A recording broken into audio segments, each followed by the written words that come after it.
All right. Testing, testing. Okay. It's working on my second laptop. Excellent.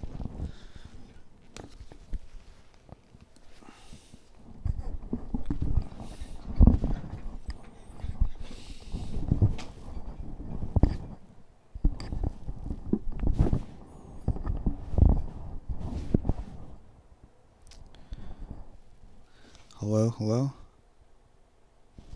Excellent.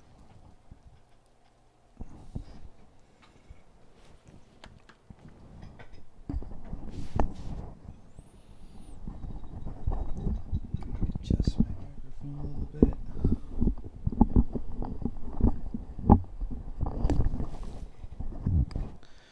Okay, so I have my. Let me adjust it a little bit. So I purchased a dynamic microphone, which means that you have to be very close in order for it to pick up any sounds. Little did I know you had to be about 2 to 3, 4 inches away from it in order for it to effectively pick up sound. So, um, as it turns out, the way it works best is in this shirt pocket that I have. So, um, I have a shirt with a really big pocket, and that's what's holding my microphone. So, hopefully, it won't cause too much disturbance. Um, okay, so hello, my name is Quasi Otter. That's my Twitch name or online handle or whatever. My real name is Daniel. I'm a community college instructor in Oregon, and I'm currently teaching a class called Understanding Art, which is just art appreciation. I'm trying to. The goal is basically to give students tools to learn more about art, how to look at art, think about art, talk about art. It's not an actual art creating class, although those are elements that are part of it.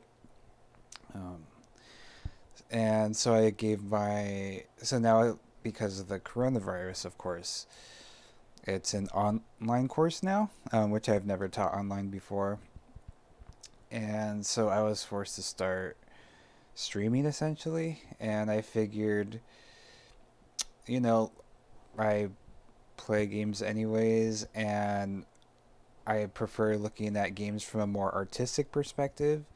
Um, I play games based on how they look, basically, because I'm shallow, and so I decided might as well try streaming games, which is something I've never done before, just as a way to connect with my students more, because it's a form of popular culture, and a lot of students play video games, and I do too. So um, I figured might as well just combine the two.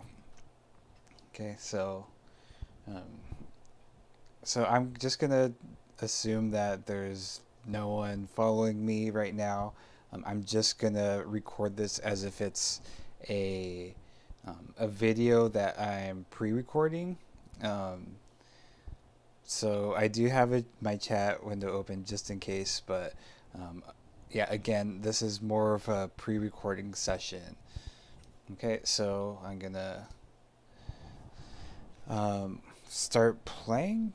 So I have this Quake launcher. All right. Okay. So what this is, let me lower the game audio a little bit.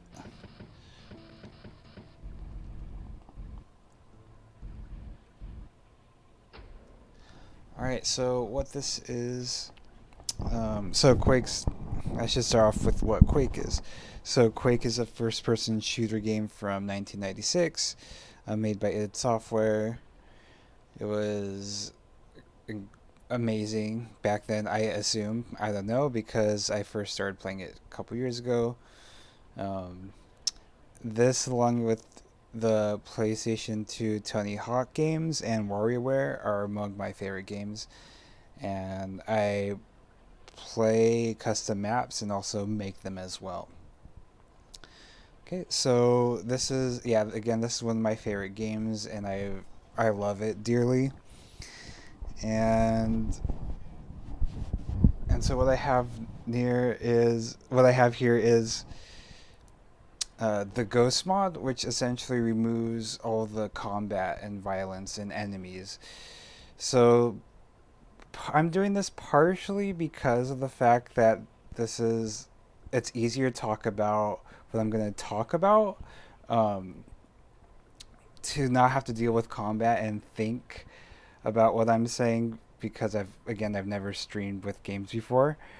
Um, but also because it's for a school thing, and I'm not really interested in showing violence in the context of um, like teaching my students like the elements and principles of design and such. You know. Also, if you happen to know who I am when it comes to Quake mapping, like I make only pacifist maps in this very otherwise violent game. So, um, yeah, it's kind of an interesting thing, I guess, to put these things together. But yeah, so essentially, what I'm talking about today, which is a lecture topic from Tuesday that I talked about in class, is the principles of design and elements of art. And these sort of help artists and designers make decisions on how to create things. Okay, so one thing I do want to say about them is principles of design and elements of art. There's no single agreed upon list of what these things are. Okay, so um, usually there's like 7 principles of design, but I did a Google search and there's a lot more. And they're varied and they're inconsistent. Same thing with elements of art. So what I did is I combined a lot of what was in common from different sources and combine them into one list. And I'll be going down the list one by one. I don't know if this can be short or long, um, but we'll just see what happens. Okay. My classes on, well, since it's online, there's no time, but my office hours are right now. And that's why I'm doing it right now. Okay, so I'm gonna just start talking about principles of design. Okay, so principles of design are basically concepts that designers, which includes artists, um, things that they use in order to create effective compositions. So what I mean by composition is essentially like a picture or a photograph, or a drawing, like the whole totality of it.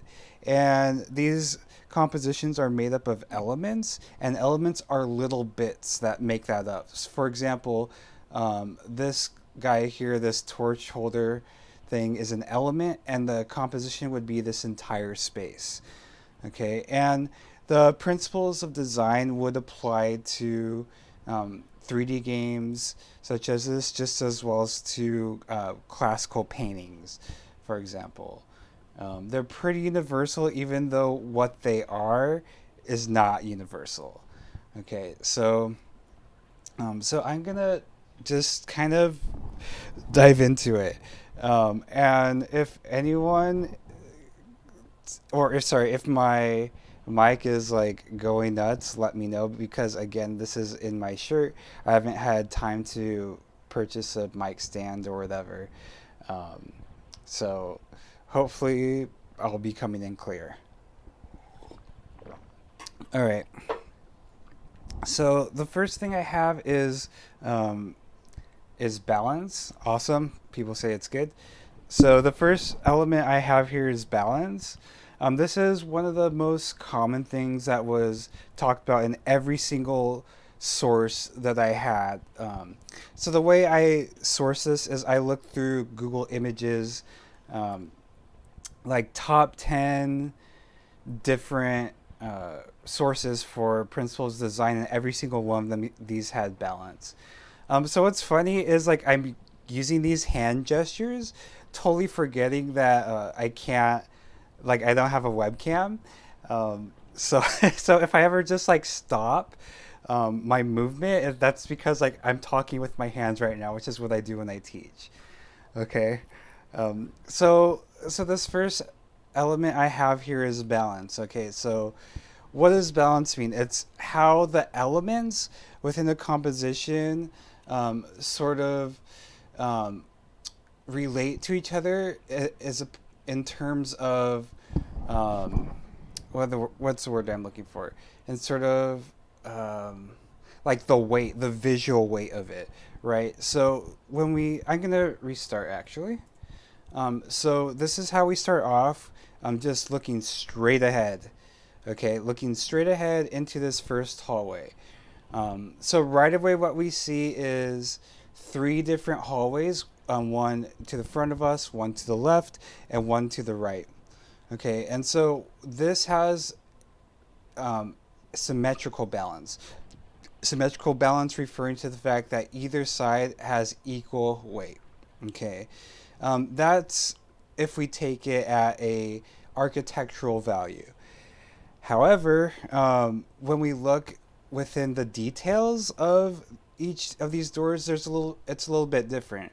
So on the left side, um, I can shoot with the shotgun, but you can't see it. So this is going to be my pointer. So you can see this little stained glass window. It's bright, um, and so that's a little different than what we see here, right? Which is the staticky doorway. And then to the right, we see these fireballs jumping up and these zombies wriggling. And that kind of tells us the difference between these three things, right? Like, okay, like, what are the difference between them? Let's go check it out. So on the left side, we have easy skill. Okay, so, okay, like, that's fine, but what about normal? Okay, so there's not that much difference between easy and normal, right? Like just this walkway is slightly different. This has one little I don't know what would you call it, gap. This has two, and then this one has a big gap, and this is the hard skill, right? And so one thing you'll notice is that this and this you could just walk normally into these teleporters. Spoiler alert, those are teleporters. This third one, you have to jump across hot lava in order to get there, right? Okay. So, so again, balance is how the visual weight of these. Again, going back to a macro architectural scale, this has even balance, right? When we start off from right here, this is our where we start off on this little runic pad, and then but when we look at little details, it's a little bit more uneven. Okay. I'm gonna go into hard skill. It doesn't really make a difference. Some architecture's different than easy and medium, but I actually okay. So actually, I'm gonna show the nightmare skill. So there's a hidden skill. You have to go through here, the fourth episode, full onto here. This passage selects nightmare skills, so it definitely like is warning you like, oh, this is gonna be harder. But since this is a tourism mod without any enemies or combat, it doesn't really make a difference between this and hard skill. Again, hard. I don't know if there's much difference between medium and easy as far as architecture, but there is difference between medium and hard with architecture. Okay, so this is where we end up. Um, so I guess I'll talk about the next element or principle of design rather, and that's contrast. Oops. We'll just do normal. It'll probably be better. So the next element I have here is contrast. Contrast is how elements within a composition differ from each other. Okay, so right here, what we have is this brown palette. It looks metallic. It has these bolts in it. Right here, it's this weird. I wouldn't say Gaelic necessarily, but this sort of pattern with knots. Um, this one is a normal doorway at 90-degree angles. This one is a little bit weirder because it has the bevels on the top. These are the bevels. Okay. And so when you look in here, there's a flashing light. It's more like industrial. Here it's a little bit more blue, mysterious, like, ooh, a little demonic. Um, this one is a little bit more unholy. You can see there's um, pentagrams here, and then to the right here's a little bit unknown. Like, I would say, without knowing what this is, like, oh, this looks kind of mysterious and maybe like old fashioned or whatever. Um, so yeah, there's some contrasts between these four little gates, and they kind of tell you like what they are. So I'm gonna not start yet, but this is the first episode. There's four episodes. Um, so this is the first slip gate to go in the first world. We'll venture further into this one. You'll see this is bluer. It's a longer hallway. Um, there's more distance to get to this slip gate. Um, it's not in the industrial. It's more like castle-like, ancient, or what have you. This one, when we move in, we could see it's like has this lava and metal texture. Um, this precarious little texture. You could just walk over it, no problem. But it presents a sort of danger element to it, right? Because of the fact that, well, if this were to collapse, you would fall into lava and perish. Um, and then this last one, you have to sink through this floating water in order to get there. So that brings a sense of unreality to it, right? And then this opens, blah, blah, blah. But we're going to go to the first episode. Okay, and I'm going to start. So this is E1M1. I don't know the names. Slipgate Complex. Okay, so here we go. So, yeah, so contrast. So lighting in here is a really good example of contrast. The entirety of Quake is amazing with lighting. Okay, so when we start off, we can see a few different areas of light happening. So there's this like immediate hallway we have right here. Um, of course, we're going to notice this flickering shadows, right? That presents a contrast from the stability of these overhead institutional lighting. This presents, okay, like something's happening. There's like something to do with electronics because candles don't have the. I don't know if you can hear the sound effects, but there's like a buzzing sound of the lights going on and off. So there's immediate contrast right there, right? Okay, like some things, it's asymmetrical. This is working, but this is not. So not everything's in perfect order. Okay. The cool thing about this is a lot of people probably won't like think about that. They'll immediately know it just because of conditioning of like looking for differences in the world for survival and stuff. Okay. Um, all right. So oh, okay. So I forgot. I have the Ghost Made Flesh modification to the Ghost mod. So what that does is it. I forgot who did it. I forgot to turn it off, but I think it'll be fine actually. So what this is that the monsters are here, but not only can I not shoot and kill them, they won't see me and they won't harm me. And so the point of this Ghost Made Flesh mod was to bring the whole um, atmosphere of the monsters being in it, right? So, so that took me by surprise. Um, but oh, you made it, Johnny Law. That's really cool. Yeah, that's great then. Um, so yeah, it's a really cool addition that I never played until yesterday. I just wanted to test it out, but I forgot to turn it off. But yeah, yeah, let's go. Okay, so this next item on my list is emphasis. All right, so when we come into this room, where's the emphasis? Of course, it's this door back here, right? It's the brightest thing. Um, it relates to contrast, right? Because this is different than most of the surroundings. You could argue that the emphasis is here, but people mostly don't look up, especially when there's like danger here, right?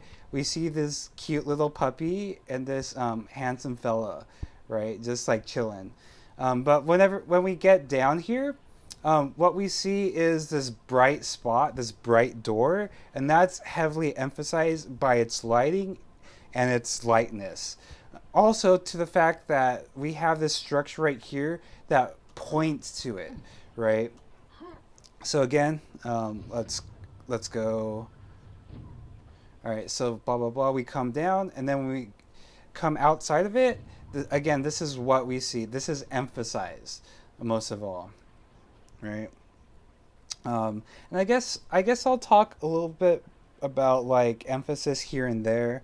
I'm just going generally um, in the order, but I can switch back and forth between these things. Okay.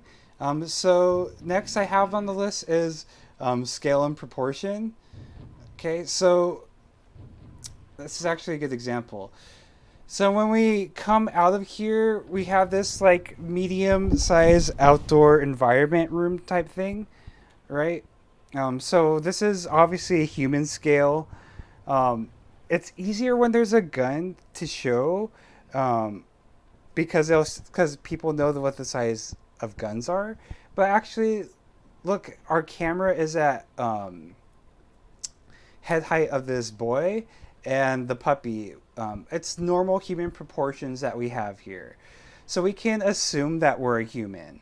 I don't have or yeah, this mod doesn't have the heads up display, which means like it shows your face on it essentially. So we could just be a ghost, right?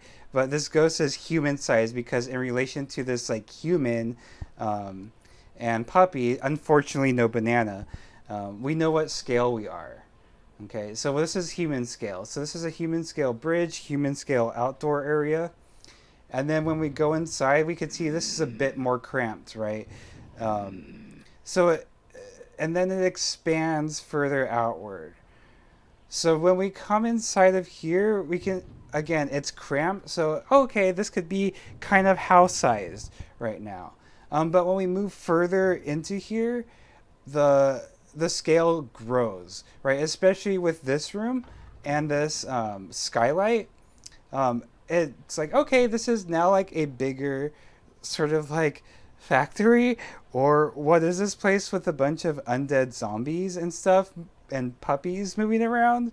It's a little bit weird, right? Um, so yeah, I'm gonna talk about scale and proportion more. I don't want to spend my whole time on E1 M1, so I'll keep on going. Um, Next on the list is hierarchy. Um, I feel like I should start off a level with hierarchy, so we'll just go to the next level. And I'm skipping all the secrets. We don't. Okay, yeah, we don't need to know all the secrets. Okay, just getting a drink of hot cocoa. Hold on. All right. Not much in the way of hierarchy here. Let's proceed. Okay. So here, okay, first of all, here's the emphasis, right? We're looking into this room.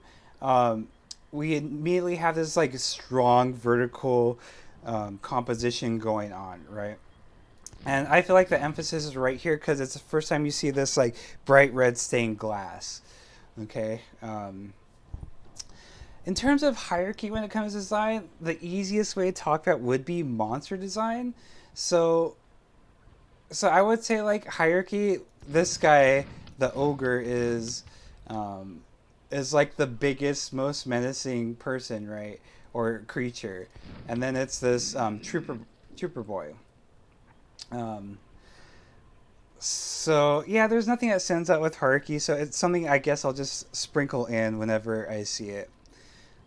Unity and variety. Okay. Um, Probably should have played on nightmare mode. So or I'll play on skill 2. So there's more enemies. Okay, so unity and variety. So here's an example of unity and variety. So what unity and variety means is unity is when elements of a composition are similar to each other, and variety is when something's different. Okay, so the most obvious unity here would be these two soldiers.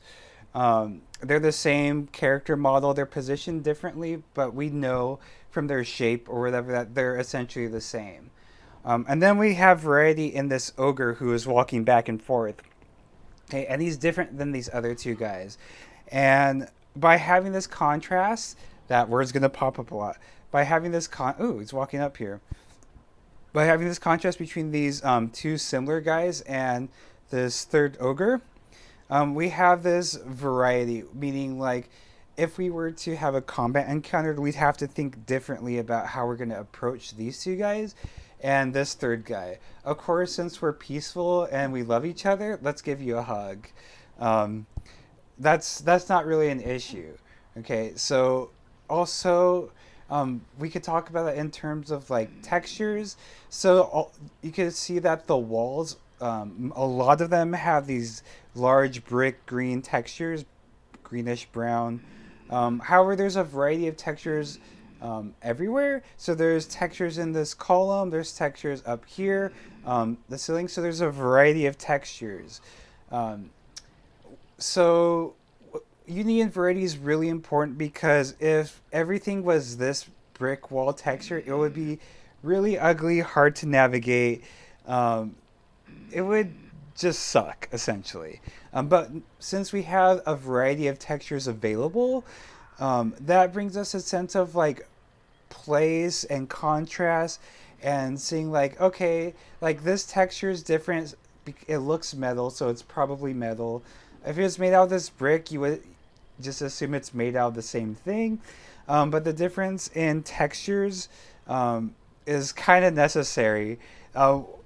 Little anecdote from the 3D Maze screensaver that came with Windows 95 or whatever. I really enjoyed putting all the textures to the sand. I mean, I think it's just ground, but I call it sand.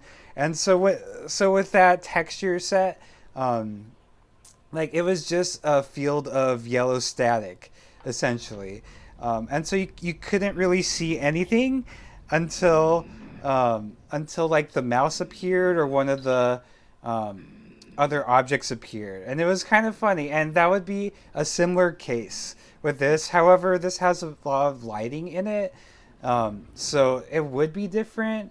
But but yeah, um, I just got reminded of that. Um, okay. Yeah. Sorry, I'm just checking the chat. Um, Show Turtle 3 or Show Turtle 1 or 3. I'll try. Yeah, I guess it's 3. Show Turtle 3. Um, that didn't work, but that's okay. I don't really mind. Um, yeah, I don't mind having the monsters around. They're friendly. We like them. Um, all right. So unity and variety, and so another element that's or principle design that's really similar is pattern and repetition. Those aren't necessarily interchangeable. Oh, okay. Now, okay. Next, okay. So I did the show turtle 3 did work, but when I entered the next level, got it. Um, okay, so the pattern repetition is pretty similar in the sense that there's a lot of overlap. between variety and unity and pattern repetition, or because of the fact that again, having a variety, um, you know, is there really? So yeah, with the pattern, like you could call this texture. I'll get into a brighter area. A brighter area. This is Quake. What am I talking about? Okay, so with the pattern and unity, so again, unity could be like a repeating element, maybe. So a repetition is basically an element repeating itself. So we see this like brick motif everywhere. We see this rock texture motif. That's it's a pattern. It's a tiling texture, so it is a pattern. It's not noticeable because there's a lot of difference in between the textures and such. Um, this is not really a good map for this, so I'll just go through it pretty quickly. But pattern repetition again. Um, so again, pattern you could call the textures a pattern. Repetition, you could say repetition of the textures is a thing. Repetition of stairs, repetition of the fact that like I have to navigate these spaces through stairs. Like stairs are a repetitive thing in itself visually. Let's go to some stairs. Like it's one step, two step, three step. Um, like even little things like that are repetition, right? Where it says to you like it's not just one block going up. We have to have like multiple blocks, like in order to like ascend this height, or we could use slopes like this to ascend this height. Um, where so like there's no repetition here really, but there's repetition within the steps. So repetition is something that occurs pretty much everywhere. Um, Oh gosh. Okay, so this is kind of a boring um, interlude here. Um, okay, and then rhythm and movement is the next one. Um, I think it'll be a while before we get to any rhythm and movement, if any at all. Um, so rhythm and movement is essentially like okay. So I think this really the movement really applies more to still images. I mean, there's literal movement here, but when I talk about movement in terms of composition, it's like more like implied movement. But I guess you can also argue like pathways are a sort of movement. Um, let's. I think this next room is pretty good. Okay, yeah, I think that's a good way to do it. Okay, so we'll talk about movement in this sense. So even though this is a still structure, obviously we want to progress to the end. So when we go to this room, we'll see. Okay, there's a door to the right. I'll go there, but this door's open elsewhere. Honestly, as like someone who plays games, I would immediately say like, let's go to the left because it's open. The door is probably locked. I know that just from playing games for years, right? Okay, so this T shape right here has a sense of movement because of the fact that okay, like we're not going to just go into this wall, right? This is going to force you to go either left or right. If we do go down, what happens? We're back to the bottom floor, which is not where we want to be. Okay. So this movement pushes us to the left because this doesn't work. All right. And so if we look to the right, oh, nothing there, but we look here to the left. Okay. And we didn't see it because I wasn't quick enough, but these doors move. When doors move in a level, that's movement that indicates that something's happening, right?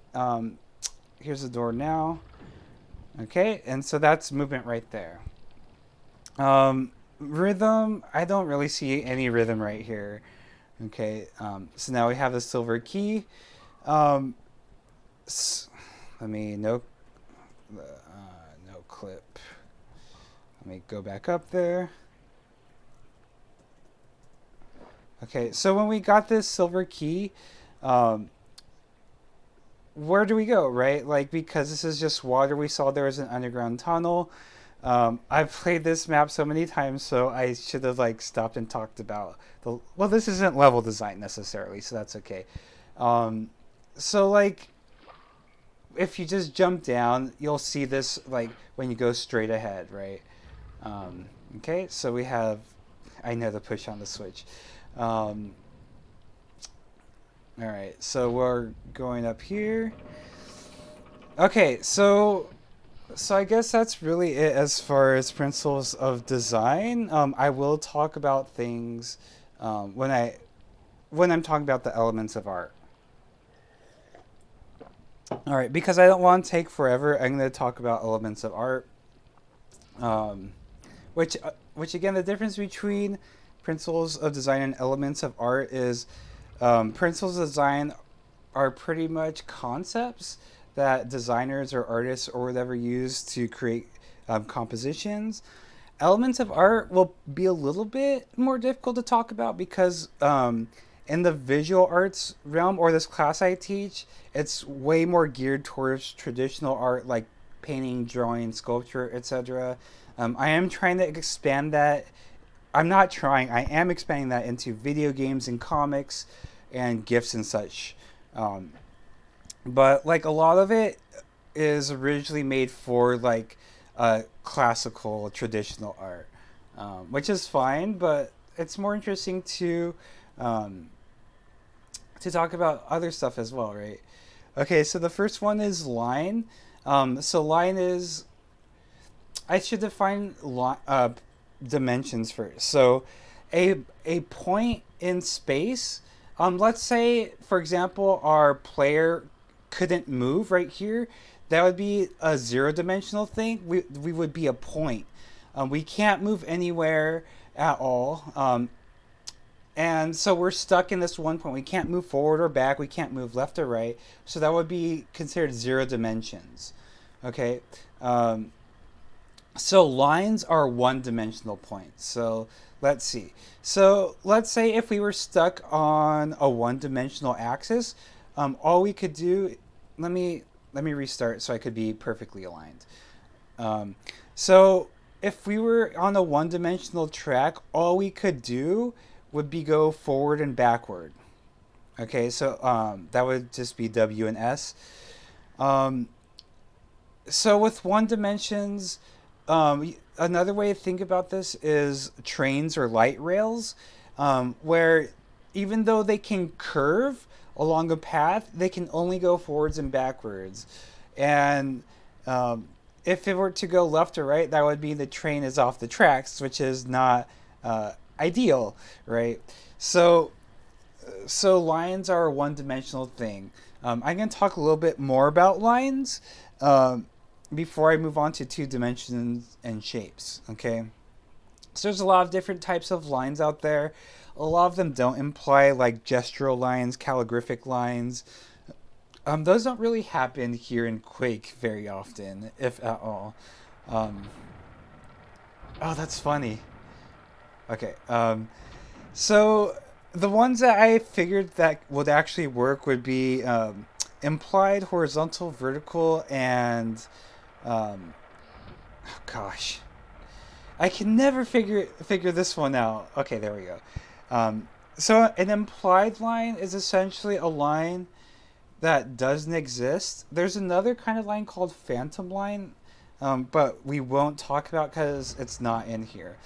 But what an implied line is essentially something like a line that doesn't exist but points you towards somewhere, right? There hasn't really been any good examples here, unfortunately. But we'll talk about horizontal lines in the meanwhile. So horizontal lines, as we can see with this texture that borders around the room, um, the so horizontal lines are it's different in Quake because Quake is kind of scary, but horizontal lines generally refer to like more restful sort of tone because they're parallel to the earth. They indicate rest, just like you're laying down, right? So in general, parallel lines indicate like stillness. If any of you know the game Knit Stories, that's a very cinematic game where it's a very wide window and it's very horizontal. Even though there's vertical planes to jump up and climb up, it's very peaceful and calm. So horizontal lines are, I mean, sorry, so vertical lines go up and down, obviously. So these indicate height, of course, as well as um, going back to scale and proportion depending on how high they are. Like, how tall is something right now, right? So we walk into this room, there's a few different heights here. So when we walk into this room, we're taller than this guy. It's a very small vertical line, but we can see that these are taller than us. And when we or descend down these stairs, this is now taller than us, and these are way taller than us, right? So these have a sense of like impressiveness in architecture, more or less. Let me go outside real quick. Okay, so going back here, this is a very horizontal composition.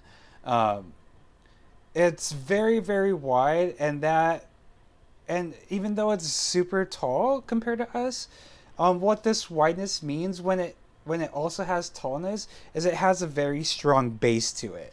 So these horizontal lines again is not just rest, but also I should mention stability, right? Because again, when you're laying down, you're stable. I mean, if you're sick, obviously you're not stable, but like physically, you're stable.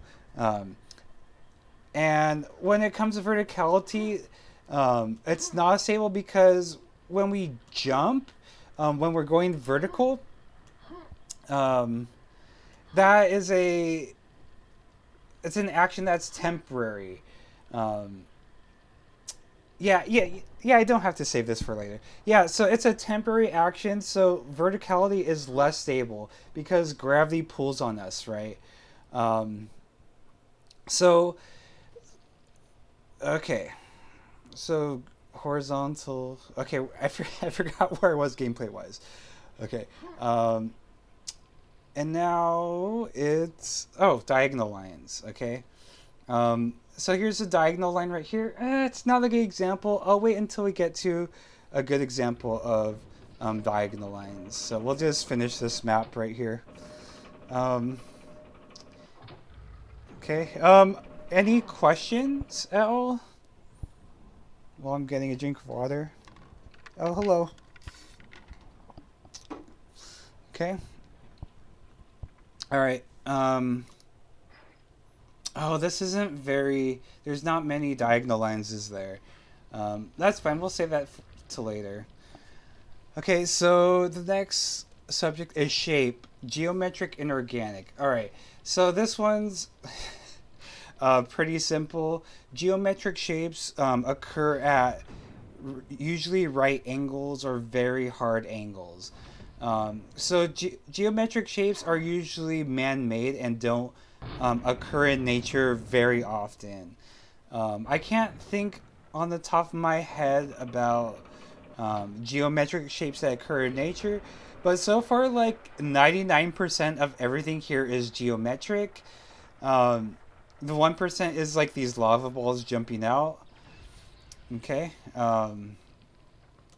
Yeah, there's like no organic sense in this level at all. So I guess I'll have to skip the um, organic here. But again, so geometric shapes again are man-made and they do have a sense of stability in that sense, but only because that's comfortable to us as humans because it's more knowable, right? It's more predictable. Um, Unlike organic shapes that have curves and weird angles and aren't regular in their in where they go and what they do, um, like angular or what's the word? Geometric shapes again are more familiar to us humans, even though it's man-made, right? Okay. Of course, the space level is very.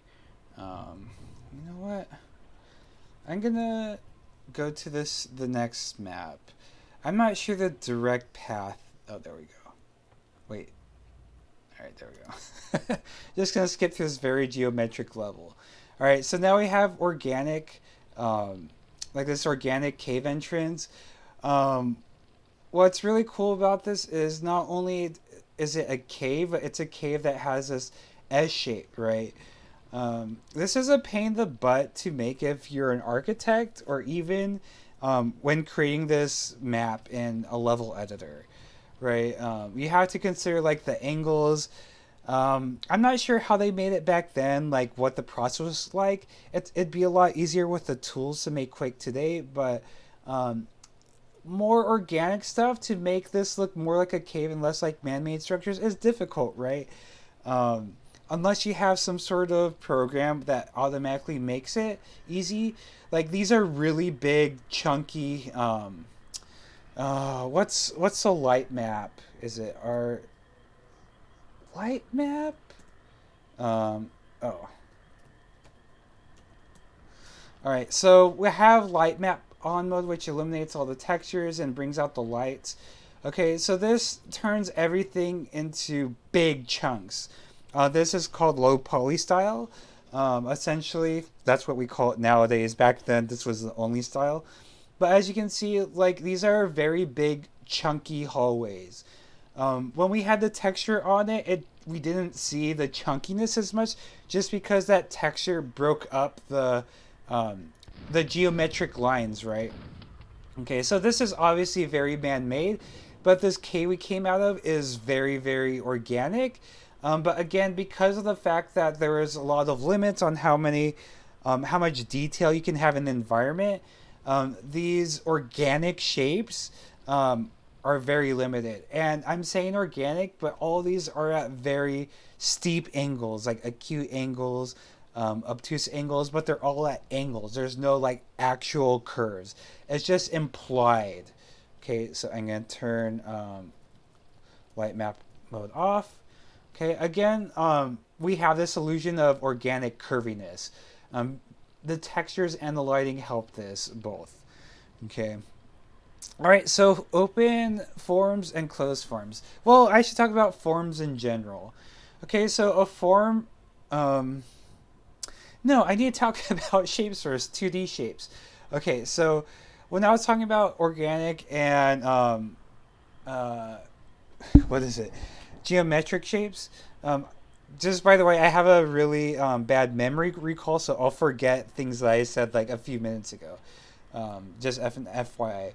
So shapes are basically taking our dimension from 1D from the line to 2D. So 2D is means you can move not only forward and backward, but also left and right. Okay, and you can even combine these two things. Wow, you can go diagonal. It's magic, right?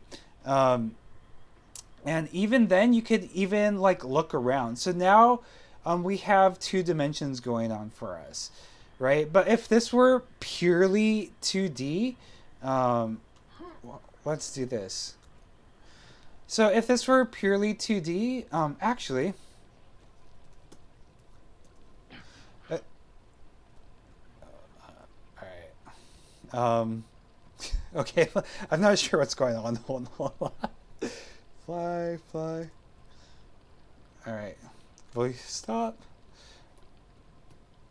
I'm trying to figure this out real quick. Let's just go to no clip.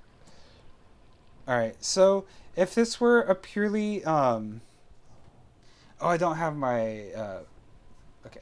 So if this were a purely 2D game, all we'd be able to do is like if say we're on this plane, all we could do is like go like this. We wouldn't be able to like go up or down, right? We wouldn't. Hold on. So if this were purely 2D and we were here, we couldn't go up this slope. We couldn't go up these stairs because this is a third dimension, um, right? But so this is shapes exist in two dimensions, um, and like for example, That's 3D, so I can't say it. But like these graphics, these stained glass windows, they exist in a 3D space, but they are 2D, right? If this were to have like halfway through have like a bend in it, it would become 3D. Um, However, since like it only exists in 2 dimensions. This time I think it's X dimension and Z dimension. I keep on forgetting which is which. It only exists in 2 dimensions. So just another note, like 0D can exist in 1, 2, 3 dimensions. 1D can exist in 2, 3, and 4 dimensions, etc. But they cannot, like 1D cannot exist in 0 dimensions. As far as I know, I'm not completely sure. Okay, so shapes, pretty simple stuff. Form is 3D shapes. So again, we exist in a 3D space right now. Um, we are able to navigate this hallways by going up and down. I'm gonna go down in an instant, right?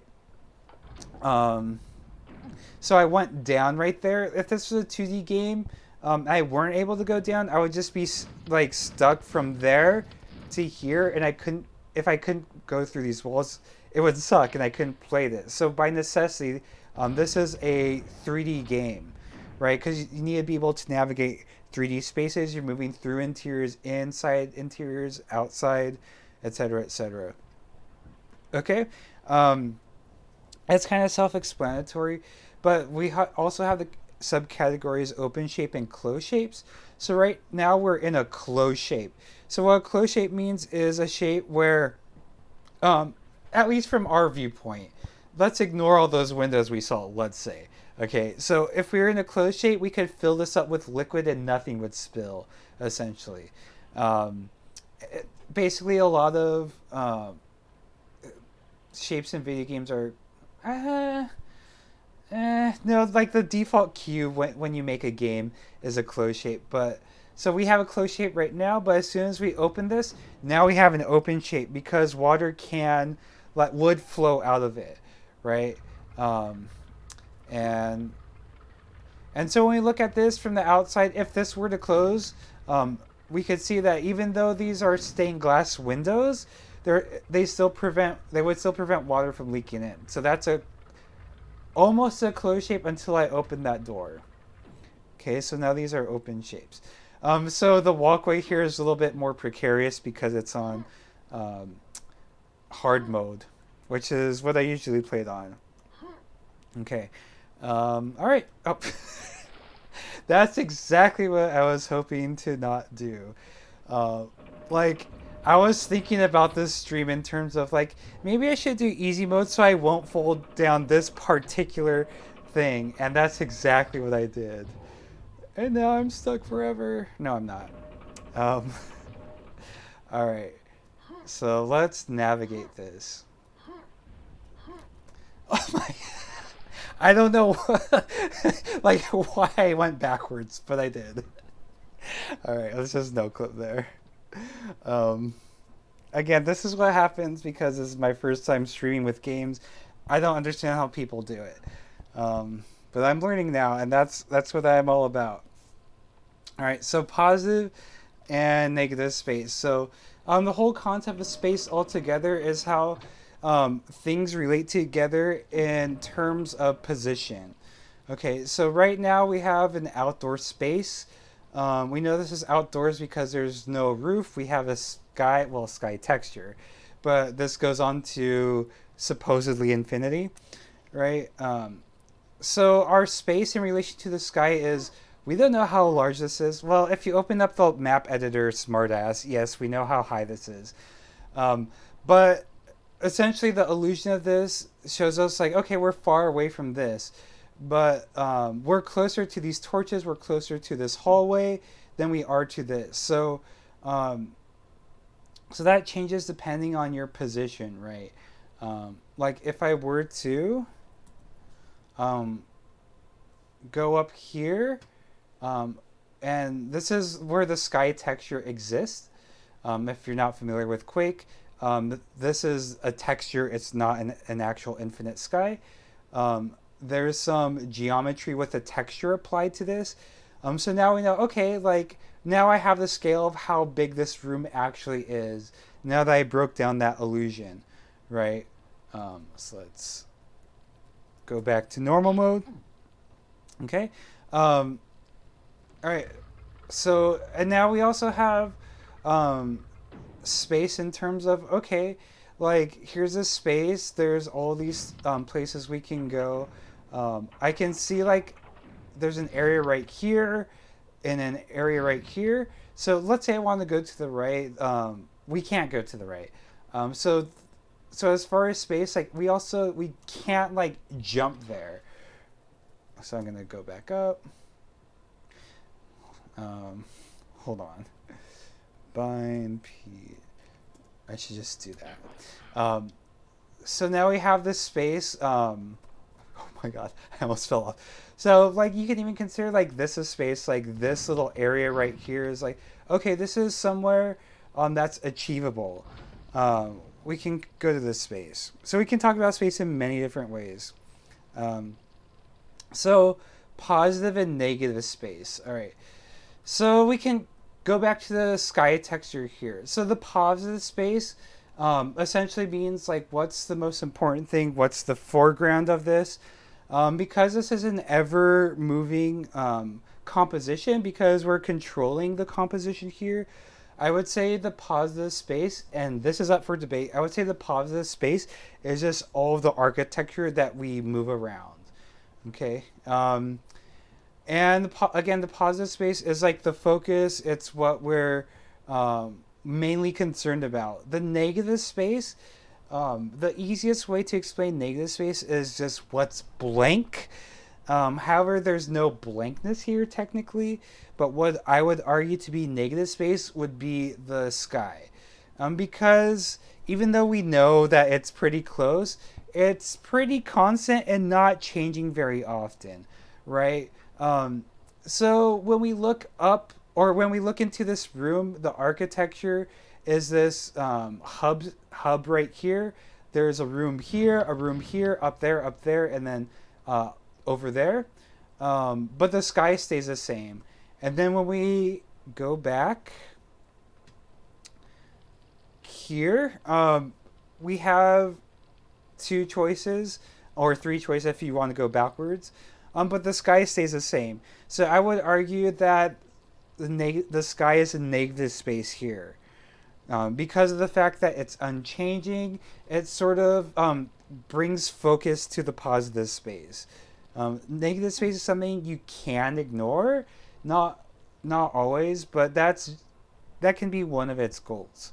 Um, Again, because of the fact that like there's a lot of different opinions on what things mean. This is I want to like make sure y'all know that this is like my opinion.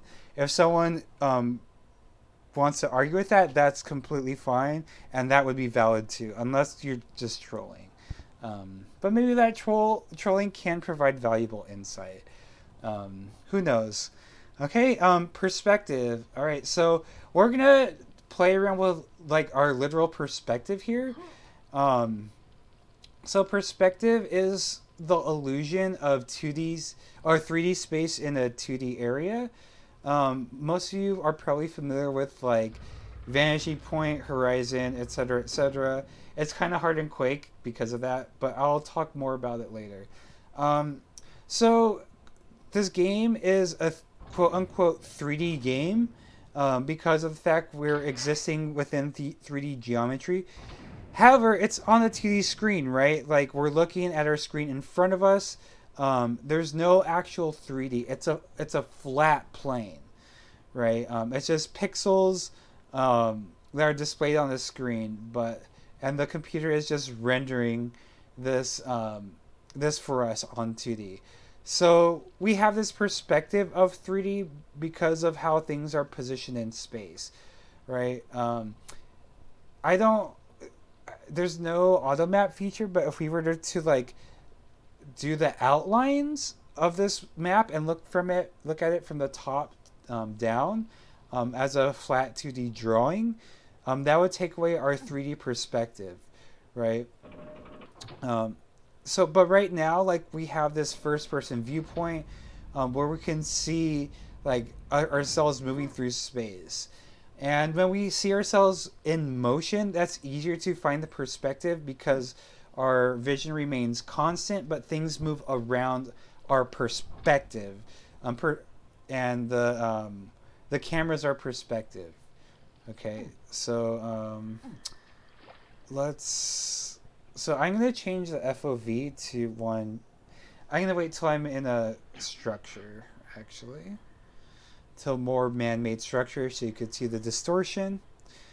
So I believe right now the FOV is 90 degrees. That means like how wide your camera angle is. I'm gonna change it to 120. Okay, so right now what I did is I basically made our vision so we could see a lot more to the left and right than we did before. Okay, so that changes our perspective and that changes our relationship to the things around us. So um, I'm sure you can notice that right away things, it looks like we're moving faster than we did before when we had our FOV to 90. And the reason for that is because when on things on the side look closer, um, and when that happens, things move at a quicker rate. But things in the middle don't seem to move as quickly because of the fact that it's more constant and it doesn't change as much. So again, because the columns on the side are a lot more distorted in our vision, we appear to be moving quicker, and that's because of our position in space. Okay, so when I change the FOV to 180, we're moving at the same space or same pace, same speed, but everything appears to move a lot quicker. Again, because the walls appear to move are a lot closer to us. They're actually not, but they appear so because of our perspective. So it looks like we're moving a lot faster. Um, Now we're gonna. Sorry, hope no one got sick. I'm gonna change our FOV to 30. All right, and so remember, we're at the back end of the hallway. Um, all right, and so everything appears to move a lot slower because we have a very short field of view. So everything's kind of distant now. It's the same thing as if you zoomed in to a camera. Um, it's this concept called foreshortening, where if we were in the regular FOV of 90, which is the default, we wouldn't be able to see if we were standing like right here. These stairs wouldn't be as clear as back there, but since we have a very narrow field of view, we could see these things like pretty clearly. So I'm gonna go back to okay. So again, back there, that wall, like we can't see it as clearly because of our relationship. Because I changed the perspective. Okay. All right. So atmospheric perspective. Okay. Let's turn on fog to 0.04. All right. So now what we have is a little bit of fog. Let's do a little more actually. 0.08. All right, so now what we have is atmospheric perspective. What that means is, well, it's a lot easier when I get to somewhere where it's wider open. So what that means is the illusion of depth based on atmosphere or like air particles. Um, in this case, the fog here provides a sense of depth because um, as we perceive things as humans, we know that some things are further away. It it's subconscious, but also like in a more literal sense, it's because there's air particles in front of us that sort of um, make things sort of more opaque, right? And so we have these fog air particles in front of us. The further away we get, the harder it is to see. Um, and so that's how you open it. And so having this atmospheric perspective just basically enhances the illusion of depth. Um, it makes this game a little bit more creepy. Um, It's kind of weird that there was no fog, but maybe that was technical limitations. Um, but yeah, atmospheric perspective is not really something people talk about a lot, but I love. Texture, okay, texture. So there's real texture and implied texture. So real texture um, exists in the real world, and we have zero of that now. Because this is a game and none of this is real. So implied texture just refers to texture such as this that fills the walls that sort of imply um, how something might feel, right?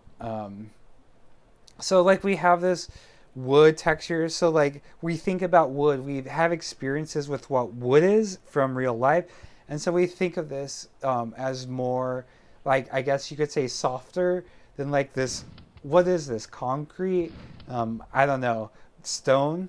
Um, so we have this like impression that okay, like this wood because it's implied.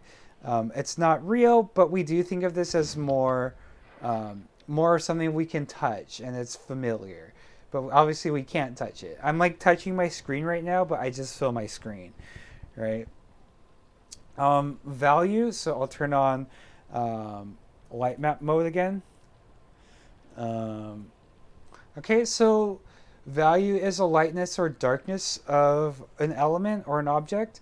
So obviously there's light and dark here. That's water. It's always bright like that. So as you can see, again, this light map mode is essentially like how the lights are placed in this game, um, without any of the textures. So you can see like where the lights are placed, and it's a really good way of studying how the designers of this game put their lights to light up their levels to give it the effects that they want it to. So light has different values. If everything was the same brightness, like it would just be kind of washed out. Everything would have this either white, gray, or completely black value, and that would suck, and you wouldn't be able to navigate the spaces, right? But what value does is it gives contrast between, or with even within an object, it gives contrast between areas. Um, and it's really important to like in terms of like light and shadows, right? Because if everything had flat lighting, then it would look kind of boring. And in the case of the 3D maze that I talked about earlier in the Windows 95 screensaver, um, everything was flat lighting. There was no shadows. So when you had a texture that was completely homogeneous meaning completely the same everywhere, everything was the same, and you couldn't tell a difference between like floor, ceiling, and um, walls unless you exactly knew, or well, you know, by height, just by human experience, that a wall will be in front of you. So let me turn light map mode off. Okay. All right, so that's what value is, and color. So, so that's so as far as color is concerned, my whole lecture next week is going to be concerned with color. Um, Essentially, where like color theory. Ooh. Okay, so we have the beginning part of this. Nice. Um, all right, so essentially, like color theory is a very, very um, big. It's a big, big subject that there's entire classes are on. Um, I could have like made an entire lecture about um, any of these other elements of art, but color is my favorite. I love colors so much, which is kind of funny considering Quake only has 256 colors in its palette. Um, so unless there's oh that's actually a good suggestion. H4724 R Fulbright one. Okay, so going back to value, this is what happens if we take away the shadows.